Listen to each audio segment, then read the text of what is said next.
We are three friends who are talking and learning from interesting people working in various industries, sharing their stories and journey so far. These are your hosts, Hiloni Punadar, Atit Kothari, and Tapan Desai. And this is What We Had. Subscribe to the podcast so you don't miss out on any episodes.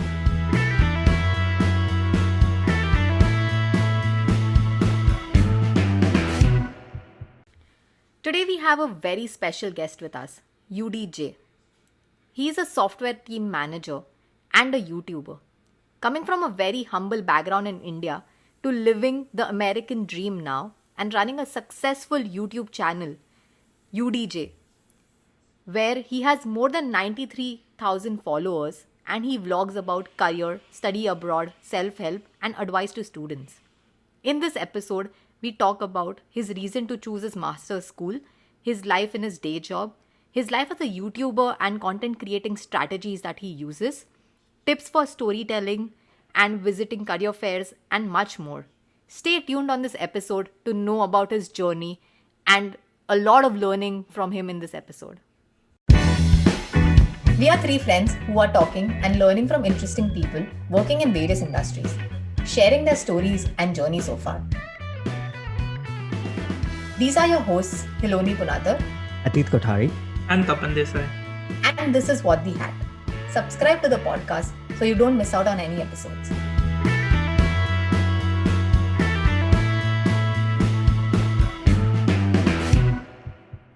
Hey Yudi, how are you? Good. Thank you so much for having me. I'm honored to be on your show and podcast. Yeah, thank you for doing this. I didn't even know like we were in the same branch in DJ, right? So it's always fun to talk to people with similar backgrounds. Yeah. No, I was. I'm still an introvert, and I was super shy when I was in DJ. So I think that's why I was like a kid, or what do you call the wallflower kind of thing, where I was like there but not really there.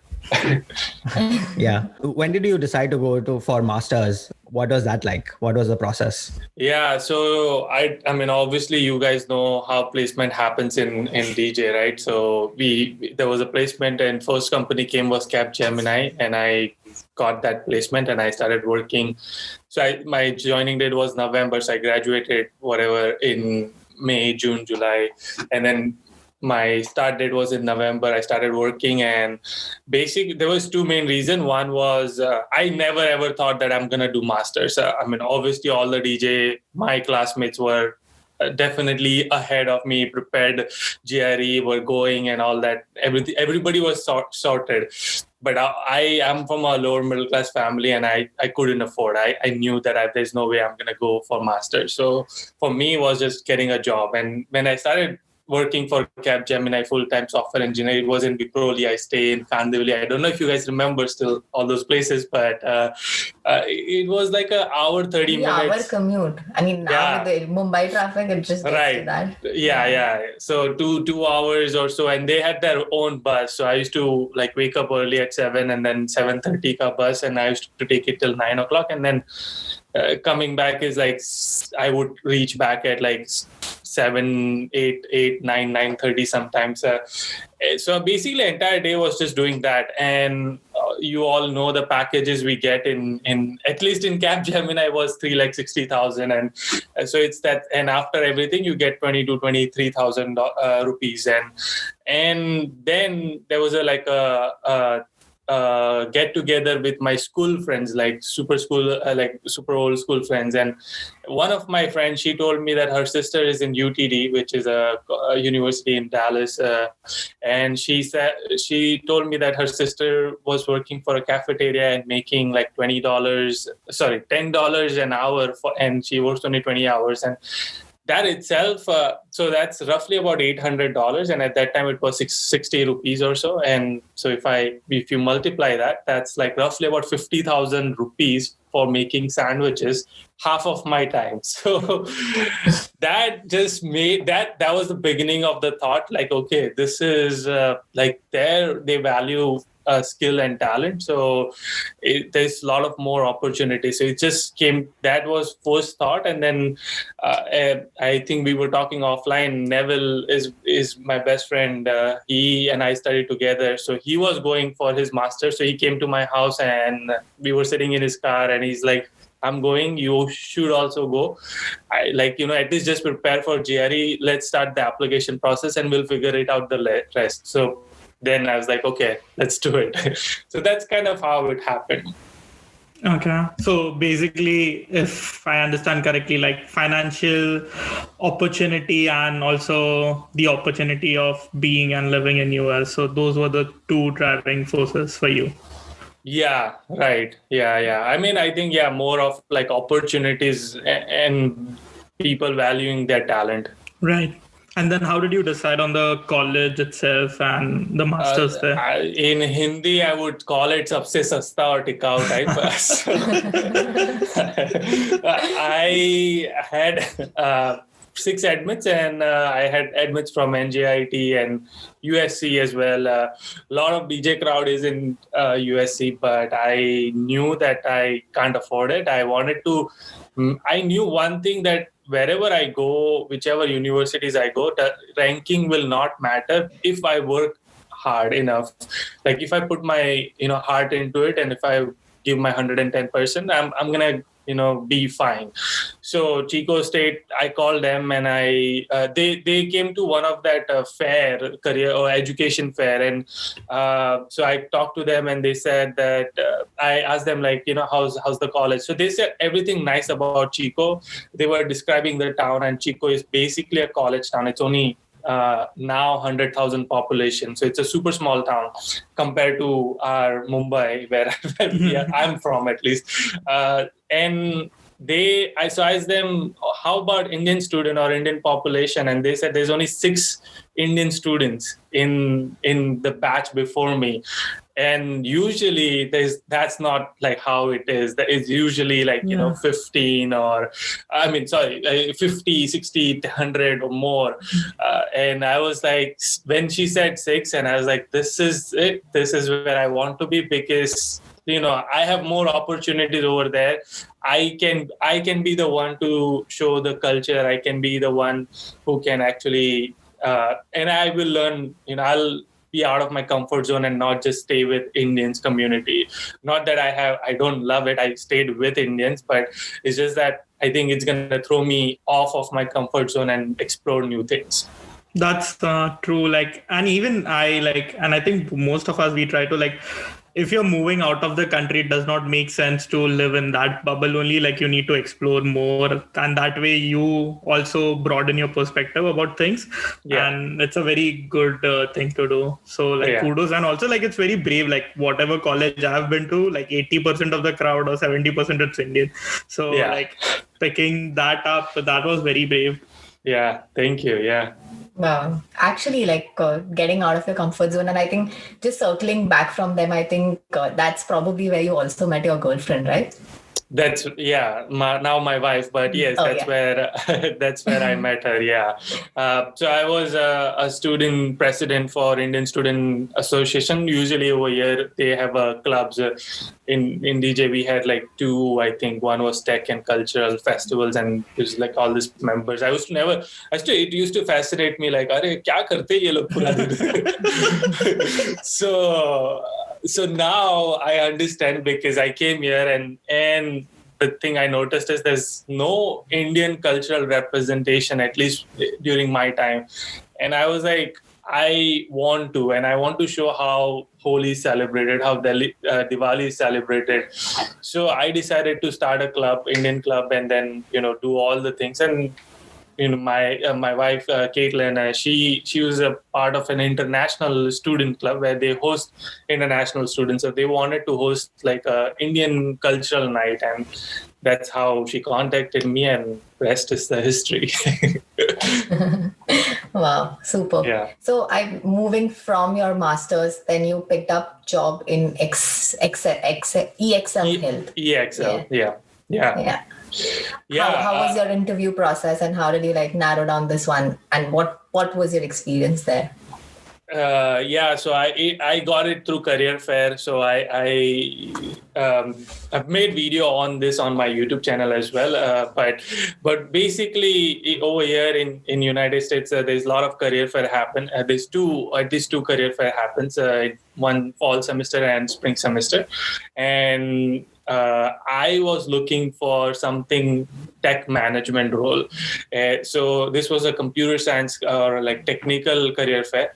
I knew that I'm not going to get anything, but I still wanted to just go and network with people. So I went, and my company at that time, they had a booth, and I just went there and asked. I basically didn't say a lot. They just started talking about the company. And when they were saying things, I was also saying things. I mean, I was saying very little because I like companies to talk a little bit more, because that's why they are there to explain about themselves rather than you selling yourself. So once they stopped talking, I just said one thing that, software engineers don't know how to talk to people, and people don't know how to talk to software engineers. And I love technology, and I've done my master's in computer science, so I understand software engineering world, and I love people because of my leadership skills through my campus activities. So I am a bridge between both of them. So do you have something like that? And I think that answer sold me over there. So they basically said, we don't have anything right now, but here's my number or here's my email, contact us. And so I contacted them after 2 days and asked them like, hey, remember this? And then I re-quoted my line, like I would be a really good bridge between software engineers and people. And then they said, we have a project management intern, it's like a Scrum Master intern. So they said, would you be interested? I said, absolutely. So I was like, yeah. And then my interview was 2 interviews. There was 2 rounds. One was a phone call, and then one was in person. Phone call was really asking, they just wanted to know how much willing I was to learn and why I wanted to not do coding and management. So I said the same thing, and I said, I love people. I cannot sit in front of computer staring black screen with writing code. That's something I cannot do. So I would rather use my people skill to help developers, because developers can go a little crazy, and they have a lot of strong opinions on how things should be done and what things they should be working on. So I said, I can understand the priorities and help developers focus on right things. So yeah, I think that's kind of how it all happened. And then I got internship, and then that internship converted into full-time, and now I'm working there for a very long time. Where is it based? It's in Chico, California. It's actually, the company is very big. It's like 25,000 or 26,000 Oh, people. okay. But headquarters is in New York, and this company, my company, is in my town itself, Chico. Yeah. Again, that's a different approach. Like, when I went to the career fair, I was again like super scared, and I was trying to sell myself, and I was very worried. So instead of listening to what the company wants to say, and if the company fits with who am I, I was trying to very hard to tell them that I can fit into your culture and stuff like that. So again, that was a very different approach from you. And what are you doing now? Is it still project management or product management? No, I'm right now more like a software team manager. So I manage a team in Chico. We're starting a new team in Colombia, and also a team in India. So any lessons that or any skill sets that people should have to become a good team software team leader or software team communication manager? Yeah. 2 big things which I would say. I mean, I think 3 big. One is communication skills. I think very, very, very important. Not when I say communication skill, I don't really mean speaking right English. I mean articulating what you really want to say. Samne wala ko the person needs to understand what you really want to say or what the message is. That's the part of communication skills I meant. And of course, there's a lot more into communication. So that's one. Second is relationship and people skill. very important. I think people don't understand. I feel people don't understand how important it is. Even no matter if you're a software developer or a project manager or a software team manager, you just have to be nice to people, and you don't know. I think making relationship is going to take you long in your corporate world as well. So that, and then the last one, and I'm a very big one on this one, as I believe in Gary Vee a lot. Empathy, empathy is very, very important, because people have problems, and you need to be empathetic towards them. Software developers have a lot of things to say. A lot of software developers are introvert and they don't know. So take them out for a walk and understand what the problem is. Why are they struggling? And so having that empathy is also very important. At least for my role, those three, I feel like are like the most important person. Either they need to develop those skills or need to have those skills. I am actually more curious about the parallel life that you kind of have, and that is more in terms of like the content creator. Yeah. And it's a very different mix from like having a full-time job and pursuing what your master's degree, after your master's degree, the project management part, and at the same time having this whole YouTube channel where you're creating content, where you're regularly talking probably about your life, and then also helping students who want to come to like pursue international studies, and guiding them out there. So firstly, like what inspired you to like start that, and what was the reason you kind of went ahead and like got all out there that, okay, let me start talking? Yeah, very interesting question and interesting story. So this goes way back. My grandfather, he's no more, but he is a big fan of Amitabh Bachchan, and he took me every Friday to watch movies. So I grew up watching a lot of movies, and when I used to watch movies, I used to learn from movies, and that's how I've always learned things. I'm an observer, and I observe things and I learn that way. So that's like my kira of becoming like not really an actor, but like filmmaker, storyteller, something related to media was always there.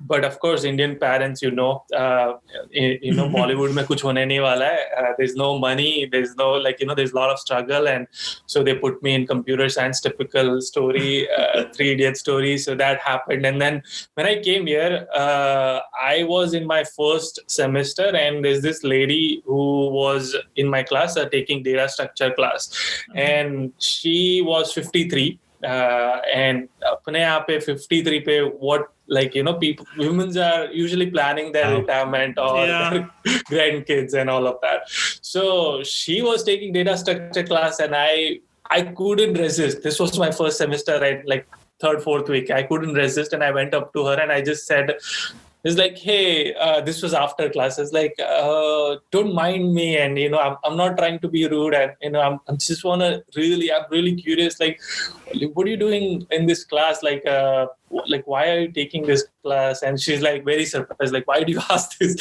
And I was like, I'm come from India, and in my culture, like, women don't usually study so, like, when they're so old. So she's like, what do you think my age is? And I was like, I said, I don't know what your age is, but, I'm just guessing that at least your age in my country, people wouldn't be doing that. So she said, yeah, I'm 53, and she works as a nurse in a hospital over here in Chico. And she said she uses a lot of software. And when she uses a software, she always fascinates how computer can do things for her and how technology has become so modern. And she wants to learn that. That's the only reason she's taking data structure, computer science major, because she wants to understand how to make software. So that story. And then she told me something. She's like, I'm going to give you a piece of advice. I've seen a lot of people dying on a deathbed in hospital, or I've cured a lot of people who are on the hospital bed. And everybody said this thing to me, that when you are on the deathbed, you will be regretting if you don't do something you love. So that just hit me so hard that, okay, I need to do something what I really love. And then, my passion for media or video creation or storytelling was always there. So I was like, okay, I don't really need to go into movie industry to be in movies or to tell stories or anything. I can make, now we have YouTube and there's a lot of YouTubers, and I used to follow a lot of YouTubers. And so I was like, why not I can start my own channel? So I started with this channel called Coffee with Us. So it's still there. I made like 4 videos on it. Basically the concept was similar, where it's like a podcast style video where I would interview entrepreneurs, local business owners and entrepreneurs and CEOs and CTOs. And I made a lot of network during my master's journey.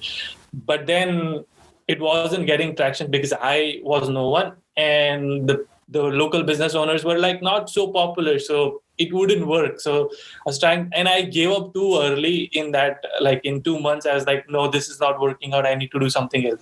So then I was like, okay, it's just all about telling stories, and coming as a lower middle class family, coming to United States and making it big is itself a story. How about I start telling that story? So that's like how it happened. And that's why I started my first video. And then the feeling of when somebody told me that, hey, I saw your visa video and I got a visa, or I saw your video and it motivated me to give GRE.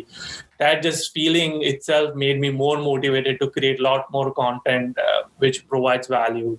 And I keep saying Gary Vee because he's the one I look up a lot, where he talks about providing free value is going to create a lot of wealth for you. So then I was like, okay, I have to tell a story, but in a way where I can provide value. I saw your channel and there are a lot of vlogs, and I think people underestimate how vlogs work because they just think like you're just documenting your entire day, but like every episode has a story in it. And as you said, like you're a storyteller. So like, how do you approach that? Like, because like, I think your most popular video is just you and your wife driving and she sang a Hindi song, right? So like, how do you like even like capture that kind of content, and like, how do you go around telling a story with that content? I mean, was it scripted? Do you have like a loose thing, or it just happens, right? It just happens. Yeah. I usually tell a story when I'm editing it. So usually a lot of time that's my style, and a lot of people have different style. They have an idea in mind and they film it. So sometimes it's just that it depends. I have both the approach. If I am going for a specific reason, then I know that I have to take different angles and things like that. But sometimes I'm just going on a road trip and I'm going to do things. I never thought that video is going to do well. I never thought that because the entire video, I mean, most of my videos is in the car. So I was just shooting, and then I was like, when I started looking at the content, at that time in the timeline, I'm just thinking, how do I start? How do I end? Like, what's the, story in this?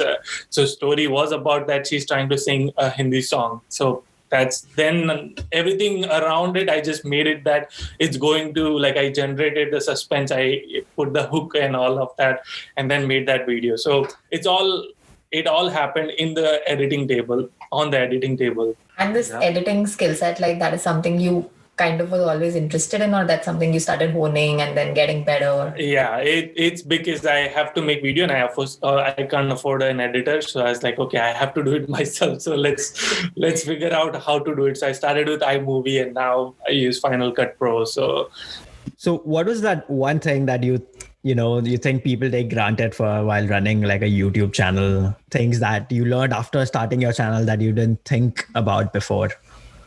Yeah, it's I can also do this. Like, I can also record a video and say these things. It's very easy. It's like, that's what I think people underestimate how much work goes into coming with an idea, then executing that idea, saying those things, multiple takes. A lot of time words will not come out how you want to say it. And then sometimes some people have scripts ready as well. So, and then editing it, putting the right music and all of that. But people just see a final product and they think, अरे video तो मैं भी बना सकता हूँ, इसमें क्या है, इसमें इसने कुछ नहीं किया. Like, it's very easy for people to say that, but when it comes to that, and second is sustaining it also, because a lot of time content creators drive on numbers, so it's called vanity metrics, which is likes, subscribes, and comments and all that. So I think if you do so much, if you are putting 5-6 hours every day and trying to grow yourself on content creation platforms, and after 1 month, 2 months, if you're not getting that, you will slowly start to give up. So for the small creators, I know how it is, because it didn't come easy to me. I'm also growing super slow, and it's taking me 2 years to where I am right now, and hopefully I'll keep doing it. But those are two things where people think it's easy, and they don't look at the hard work and so much stress a lot of creators go through in terms of getting the engagement and all of that. What keeps you motivated? Because like even I, like when I write blogs, right, at this point, like I initially started thinking that I'll be able to share, but at this point I'm like, I don't want to write. But you have like 470 videos at this point which you are consistently sharing and making every day. So what makes you keep going? Two things. One, just love the process. I love making the video. I think that is biggest thing which keeps me going, is that if I didn't enjoy it, I would not be able to keep going. Like everything from coming up with an idea. A lot of time my ideas come up when I'm sleeping. Like I'm wake up and then I was like, I have to film this. So that I will start working on how I'm gonna film this, what I'm gonna say. So that process of what I'm gonna say, then turning on the camera and then filming it. Sometimes I want to put the B-roll. Sometimes I want to make it like drone shots and all that. So all those things give me like dopamine, like it makes me happy. So I enjoy it. After I upload it, I don't really like think a lot, because I've already done all my hard work till that point. So then there's no point of looking at what happened, the outcome of it. So one is that, and then two is people sending me text that, I'm a very emotional person. So when somebody tells me that I got a visa because of you, or I saw your videos, or there was a couple of girls who texted me saying that they were from lower middle class family. They saw my video, one specific video where I talked about that GRE score is not the end of the world. So sorry, they came to United States with their low GRE score. They are now working, and they are sending money to their parents, and they said it's I want to give credit to you of part of my success. That feeling to listen to that I was able to provide value in a way that somebody made their career. So that also motivates me. So those two things keeps me going. This is a new trend that I'm seeing. My, like younger nephews and all, they're starting to go into like 10th standard and 12. They have to select between commerce, science, and arts. And all of them, they're like, can I become a YouTube? Can I make a career out of YouTube? What do you think? I think answer is yes, absolutely. I think you've seen YouTube grow, and YouTube is only going to grow. Video is the future. Video, audio is the future. I think they might go on the path of YouTuber, but end up making career in video making or storytelling or cinematography. I don't know. Like once they are in that process, they will realize that what they really love in that creative process. I mean, there's so many roles in that itself. So maybe I'm not saying they might not be a good successful YouTuber. They will be, and if they are not, they at least will not. I mean, they will have some other skill which they can still apply somewhere. That's a very good point. Like, and just to add to that, like people think like when you're creating a YouTube video, just creating a YouTube video, but as you said, like you're storytelling, you're editing the videos.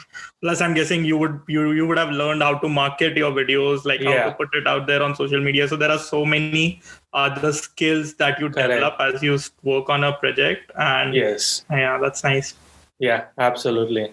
Also, like a lot of content creators I've seen, like they drop off in the early stage is because they are probably like, okay, this is a niche that I want to establish and I want to go ahead. And if they don't see a success there, they kind of like eventually like kind of demotivated out of it and then they drop off. So like when you started early on, like you had like a focus, okay, this is what I want to create, or these are the people I want to talk to, or it was more like, I'm going to go with the flow, identify what works out and then probably double up on that. First one, I was more focused on that. I want to talk about MS in USA or Masters in United States because that's what I did, and so my focus. And when I started, I was already graduated and I had a job full time. So for me, it was like, okay, if I'm gonna say I have a credibility because I've done it, and I also have a job, so I can talk more confidently rather than being as a student. I can say that. I wish I would have started way earlier, but anyway, so my niche was already decided that I'm going to talk about masters in United States. But after a few months, I realized that, and then after a few months, I think 2 months later, I made a vlog, just a lifestyle vlog where there's something called pumpkin patch, which happens during Halloween. People buy pumpkin and they decorate it. I didn't know that. And I was like, okay, what if I make a video about this? And that video did like, extraordinarily well compared to my average educational videos. And then I realized like, oh, people wants to see this stuff. Like people wants to see lifestyle in United States. So then I switched to vlog. So my was niched down, and then I came out a little bit because it's like people don't. Now I understood that people. So now Yudi J is no more Masters in United States channel. It's more of me. Like whatever I talk, they want to listen to me. So it's more of personal brand. So I realized it a little later that I was creating up my own brand, but very late in the game. So that's why I started moving out of that just niche. I'm still struggling with that. I'm still, branded as that. If you want to go to United States, you should watch my videos, and that's fine. That because that's how I started. My whole channel was based on that and is based on it. So that's okay. But I think I slowly came out of that niche by doing lifestyle vlogs and other genres. Yeah, and like I saw one of your videos where your wife is teaching you all the cycling signs and stuff like that. I would have never even thought to like create a video on that, but I saw the entire video and I couldn't stop because I was like, and she was showing you the signs from the front, and I was like, oh my God, this is great. Right. So see that one again, I didn't think that that's what is going to happen. It was more of we are going to, my plan when I started that video, my plan was that I'm going to go from one end to another end and take a drone shot and come back and show how the side, like my city looks like on a bike ride. That was my plan. But then all of a sudden it's like, oh, people don't know how to ride bike over here. I didn't know. I didn't know. In India, who follows those rules? There's a bike lane, and you also stop in the red light and stop lights and all of that. So it's like, I can make it educational. So that's where my value proposition was like, okay, it's not just me running around the city, but it's also you learn something out of it.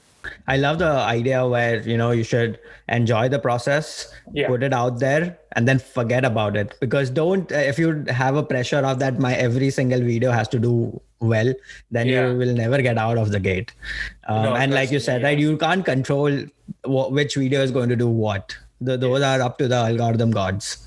Yeah, 100%. I agree with that, because you will only you'll end up being miserable. You'll all the joy of uploading that, clicking that publish button will go away as soon as you start focusing you'll make your happiness depend on those numbers.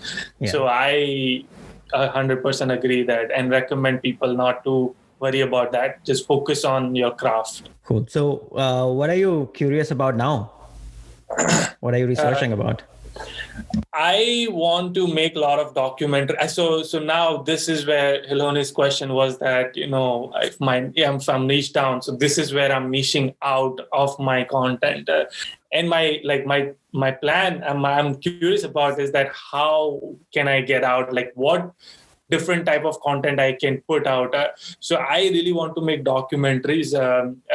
I like making vlog is a kind of a documenting my own day, but I want to make documentaries of cities, different cities, or people, life in an entrepreneur's day in a life of an entrepreneur. So make it like cinematic and all that. So how to execute all of that while keeping the audience I have engaged with what I'm saying. So that's what I'm kind of figuring out, planning phase. So throughout this whole process, what has been your places where you've kind of educated yourself, like be it from software or be it understanding the art of storytelling? Is there any specific courses that you picked up, or it was more like just go YouTube and figure out what is? Yeah, how it is? two big courses I picked up, Gary Vee and Casey Neistat.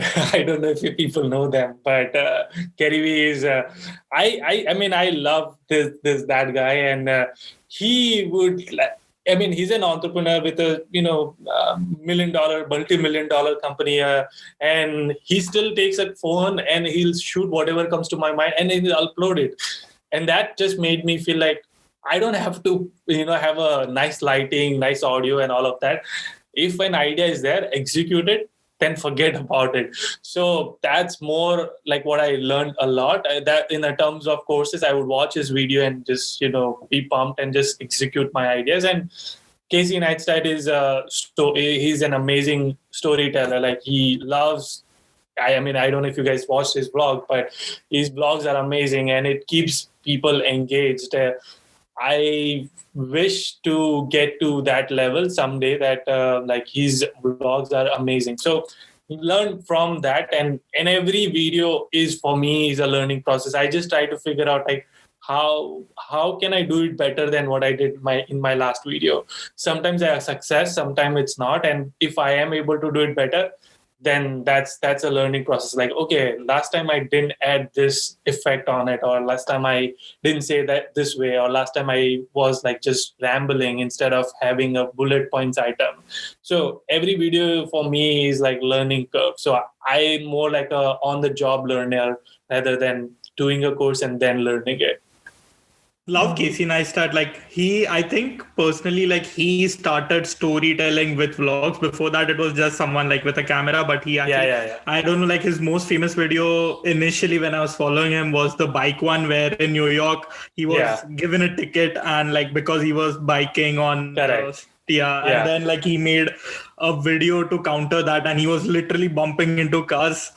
And that was like brilliant on his part. Like I just loved him after that. Yeah. That was amazing video. Like, what would be that one advice that you would give to or Yudi back in DJ Sangvi, and what could you have done differently from then?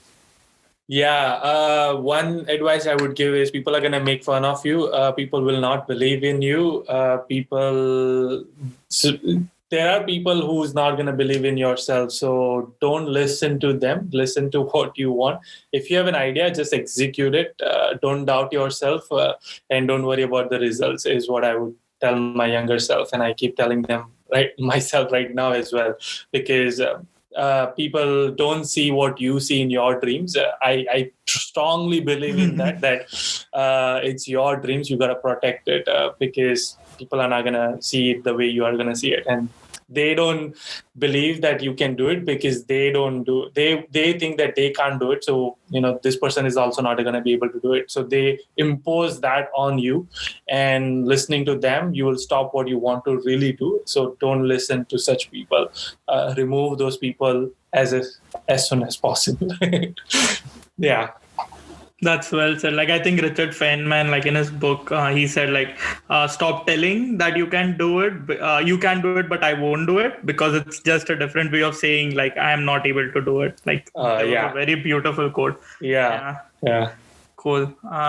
Okay, let's move to the next segment, which is top 3. We would like to get your top 3 recommendations and things like that. So I will kick it off with like your top 3 book recommendations, and what is the book that you've gifted the most? Gifted the most? Yeah. I mean, I don't think I've ever gifted anybody a book. So, but I'm not a book reader at all. I try to. I really try. I try to keep the books and buy books, but it just stays on my shelf. But I still read 3, 4, maybe 10 books, I would say. Number 1 is Gary Vee's Crushing It. So again, Gary Vee is back. I feel like I'm promoting him a lot on the podcast. But I feel like if people follow him, they'll learn something out of it. So Crushing It. Rich Dad, Poor Dad is one of my favorite investment money principle books, and of course being good Jew, money is always there. And then third one is also related to I think it's called Find Your, or Start With Why. I don't remember. Yes, Simon Sinek. Simon Sinek, yeah. Yeah. So it was amazing. If I have to give one more, it's going to be Mel Robbins' what is it called? 5 to something. I don't remember the book name, but basically she explained the concept of if waking up, and if you want to wake up early in the morning, just count 5 to 0. It's like a rocket launching thing, and your subconscious. She talks a lot about your subconscious brain and how you train your brain instead of your subconscious brain training you. So it's an amazing book. So those are it's called the 5-second rule. Yeah, 5-second rule. Yes, correct. So that's what motivated you to wake up at 4:30 every morning? No. What motivated me to wake up early is Dwayne Johnson and Akshay Kumar. Oh, wow. Yeah. So what time do you go to sleep? 9:30. Wow, that's nice. Okay. Yeah. And what is your morning routine like? So I wake up at 4:30, spend roughly about hour or so for my workout. Right after I wake up, that's the first thing I do. And then from 5:30 to 6-ish, I spend time with myself, read Bible, just spend time with myself basically, because we are so busy. I don't think people do that enough. Spending time with yourself. You're an amazing person. You need to spend time with yourself. If anybody's listening, you should do that. And then after that, I plan. That's when after that, my work starts at 7:30. So after that, that hour and a half and 2 hours is when I'm either scripting, filming, editing for my YouTube. Is there any top 3 movie or TV show recommendations that you love the most? First one is I would say Three Idiots. Very big fan of Three Idiots. Maybe it's a cliche, but one of my best movies I've watched so far. Then I think another one is with I don't know if it is really good one, but or not, but I love Avengers. So it's Avengers, both Endgame and the first part of it. There's so much to learn from that movie. But that, and then Will Smith's movie. What's that Will Smith's movie where it's very first of his Pursuit of Happiness. Pursuit of Happiness. Yes. Yeah. That's a brilliant movie. Yeah. Cool. Moving on. Top 3 podcast and YouTube channel recommendations. First one is Gary Vee, of course, because I watch him a lot. Second one, this is Beer Biceps. I don't know if you guys follow him. I mean, he's also DJ guy. So Ranveer Alavadia, he's amazing. I mean, amazing growth. I wish to bring him on my channel someday. But second one, I would recommend him. And then what was the question? YouTube channels or podcasts? And third one will be Impact Theory. It's from Tom Bellew. He's also another amazing guy. That was my motivation to start my first channel, Coffee with Hustlers. Oh, nice. Yeah. I even like his relationship theory. That is also very nice with his wife. Yeah. Top 3 things that you have learned as a YouTuber. Learn your audience. I've learned my audience hard way. Sometimes it's important for you to understand and learn your audience because your audience might not want to watch what you really want to create. So if you're really into the YouTube game, you have to understand what your audience is looking for and provide them that in your style. Don't lose your essence or style, but learn your audience. Second one is how to tell a story even when there's no story in it is something I learned. It's basically storytelling.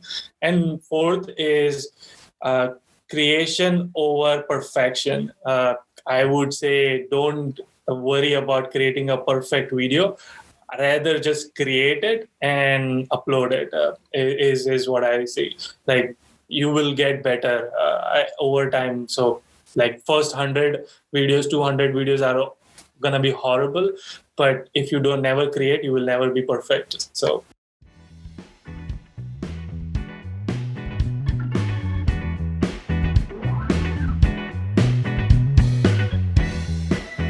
That's about it, folks. We will be back next week with another guest and another story. We would love to hear your thoughts about the episode. Feel free to reach out to us on Instagram, Twitter, or Facebook. You can just search What the Hat Podcast. Also, subscribe to us on Spotify, Apple Podcasts, Castbox, YouTube, or wherever you get your podcast from, so you never miss out on the next episode. This is Hiloni, Atit, and Tapan signing off, and this was What the Hat.